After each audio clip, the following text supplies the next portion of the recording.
Here today I've got Cindy Gallop, CEO of If We Rule the World.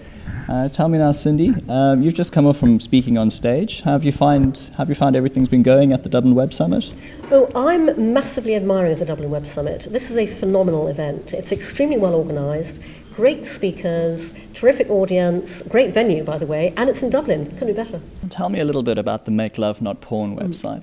What is that really about? So I date younger men. They tend to be men in their 20s, and I therefore encountered very directly and personally the real ramifications of the creeping ubiquity of hardcore porn in our society. So we live today in a world where porn is more freely and widely available via the internet than ever before. Kids are therefore accessing it at an earlier and earlier age than ever before. And so we now have an entire generation growing up that believes that what you see in hardcore porn is the way that you have sex. And this is not a good thing. So I launched 2.5 years ago, makelovenotporn.com, which is a site that posts the myths of hardcore porn and balances them with the reality. The construct is porn world, real world. This is what happens in the porn world, this is what happens in the real world. But it's really important to say that Make Love Not Porn is not anti-porn. I'm pro-porn, I watch it regularly myself. The issue I'm tackling is not porn. The issue I'm tackling is the complete lack in our society of an open, healthy dialogue around sex and porn that would then allow people to bring a real-world mindset to the viewing of what is essentially artificial entertainment. If you boiled my entire message of Make Love Not Porn down to one thing, it'd be purely and simply talk about it. Now, you've got another venture, slightly on the other side of the coin. Yep. Tell me a bit about that. I had a look at your website. I went in there and typed, Jolly good. if we ran the world, I said, I would buy a yacht and surround myself with supermodels. Is that the sort of thing that it's going after, or what's it going for? If We Ran the World is a very simple Web Meets World platform designed to turn good intentions into action, one micro action at a time.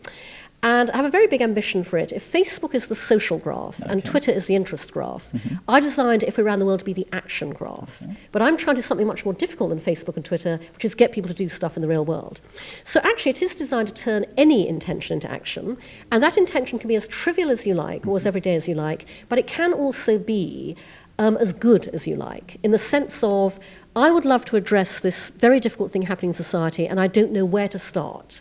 And it's designed to help you by enabling you and your network and everybody you encounter within our community to crowdsource micro-actions, break big goals up into tiny, easy steps, which are very simple to take. Now, just on the other side, what sort of people would want to go onto that website and use it? I mean, who do you think you're targeting specifically? I'm targeting, again, essentially Generation Y. Okay.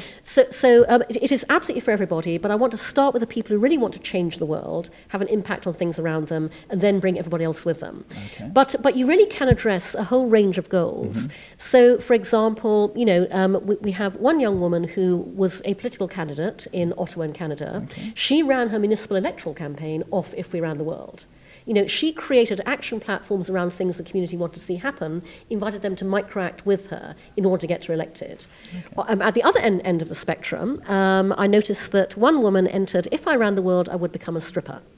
Then she created microactions that were buy a pair of 6-inch heels, work out 3 times a week, and hey, if that's what she wants to do, I'm very happy to help her become a stripper. Okay, so it's sort of all sides of the spectrum absolutely. That you're targeting. Yeah. Well, that's definitely a service for the public. Absolutely. Cindy, thank you very much for your time. That's been informative. Total pleasure.